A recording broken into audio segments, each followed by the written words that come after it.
In every direction, there is a path and a cabin. And not just a cabin, the cabin. One moment, and then you're gone.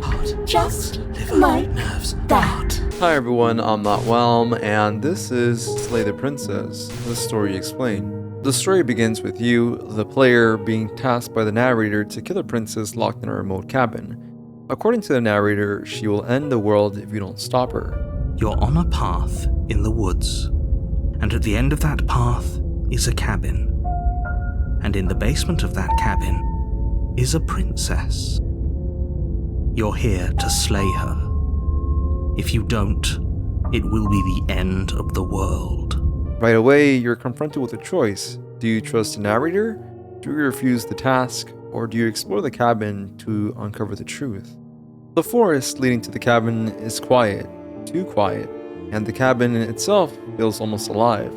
Its creaking floors and oppressive atmosphere reflects the game's psychological tension. Once inside, you meet the princess, who appears calm, beautiful, and entirely unthreatening. But depending on your choices, her demeanor changes, sometimes subtly, sometimes drastically. The game sets the tone early, nothing is as it seems, and every decision matters. Slay the Princess is defined by the evolving nature of its character. Each form the princess takes reflects not only your choices, but also the escalating tension of the story. Let's dive into the 6 forms that I was able to encounter. The Spectre. The Spectre is one of the princess's more mysterious forms. She's ethereal, otherworldly, and feels like a ghost haunting the cabin. This form seems to represent the princess as a lingering threat, someone who existed beyond the bounds of life and death. It raises questions. Is she truly dead, or is this a glimpse of what happens if you fail to act? But if you just leave me, then I'm really just going to be stuck here forever. There's nothing I can do. It's just going to go on and on and on and on, lonely and sad and hurting and empty. No, not that! The Nightmare. This is where the horror ramps up. The nightmare form is monstrous and terrifying, a physical manifestation of the narrator's warnings. It's clear the game wants you to question your resolve here. Can you go through with slaying her when she's this horrifying? Or does her monstrous appearance push her to fight harder? One moment, and then you're gone. Just like that. And there's the fear. She pulls away.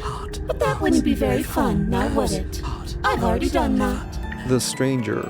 The Stranger form is unsettling because of its ambiguity. This version of the princess feels almost alien, as if she doesn't belong in this world. Her dialogue hints at a deeper truth about the game's reality, making this form a favorite of those piecing together hidden lore. What happened to us? What are we? There are parts of us that are dead, and others, they just don't fit. We can feel them moving around in spaces they don't belong. It's all so uncomfortable. Did you do this? Did we do this? Can you pull us back apart? Can you fix us? The Prisoner. The Prisoner is heartbreaking. Chained and weakened, this form of the princess invokes a sense of pity. The chains could symbolize the oppressive nature of the narrator or the choices you made to contain her. Is she truly dangerous, or is she being punished unjustly? She pulls up her hair, smiling slightly, as she raises the blade to her throat. What is she doing? She doesn't say another word as she cuts into her own neck. So, this is the outside. Maybe it's just my lack of body, but it's colder than I expected. The Damsel. The Damsel is almost a throwback to classic fairy tales. A princess locked away, helpless, and seemingly innocent. But Slay the Princess makes sure that you don't trust appearances. Is she truly the victim here, or is this just another mask she wears? It's you, my dashing hero. I was so worried you wouldn't come back. The princess jumps up and smothers you in a joyful embrace. Ugh. The Wraith. Finally, we have the Wraith, a terrifying shadowy figure that feels like the accumulation of the princess's rage and despair. This form represents her complete transformation into a creature of destruction, embodying everything the narrator warned you about. But do you know how I feel? I gave you a path to forgiveness. I gave you a chance to make things right. But you decided it would be best to try and bury me all over again. You're not getting another chance to mess this up. So, here's how this is going to go. I'm going to take your body, and I'm going to walk it out of here. And you get to watch me do it. Completely helpless. Just like you left me. The narrator is your constant companion, or perhaps antagonist, throughout the game.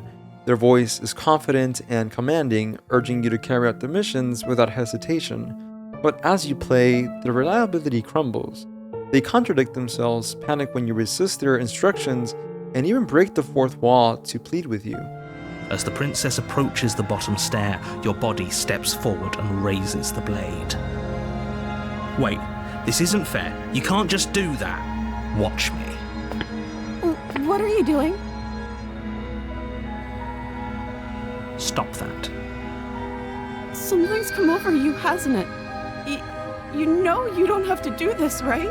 One of the game's most chilling aspects is how the narrator's true motives remain unclear. Are they genuinely trying to save the world, or are they manipulating you for their own gain? Some players theorize that the narrator represents societal pressure, guilt, or even a subconscious part of the protagonist's mind. Their fear of the princess might not be about her being a threat.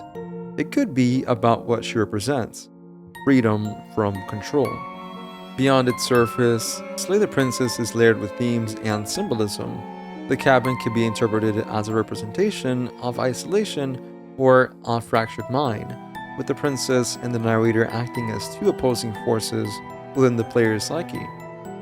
The game challenges the binary notion of good and evil. Is the princess truly evil, or is she just labeled as such because she threatens the narrator's agenda? Every choice you make influences the story, emphasizing the weight of responsibility and ambiguity of morality. The princess's transformation reflects the duality of human nature, beauty and monstrosity, kindness and cruelty, all rolled into one. Now let's dive into some theories that players have developed based on the game's story and hidden details. The princess might symbolize humanity's destructive tendencies, a force that could destroy the world if left unchecked. Her monstrous form can represent our dark impulses, which the narrator fears and seeks to control. Some players believe that the narrator is the true antagonist, a manipulative entity trying to keep the princess imprisoned to maintain their power. Their fear of her could stem from her potential to disrupt the control over the protagonist, or even the world. The branching paths and repeated scenarios suggest the story represents a cycle of conflict between order, the narrator, and chaos, the princess. No matter what you choose, the story resets, hinting at the futility of trying to escape this cycle. The cabin could represent the player's mind, with the princess and narrator symbolizing inner turmoil. The game's events might not even be real. It could be the protagonist grappling with guilt, fear, or moral dilemmas. Slay the Princess is a psychological masterpiece that lingers in your mind long after you've played it. Its layered storytelling, ambiguous characters, and haunting atmosphere make it a game worth dissecting.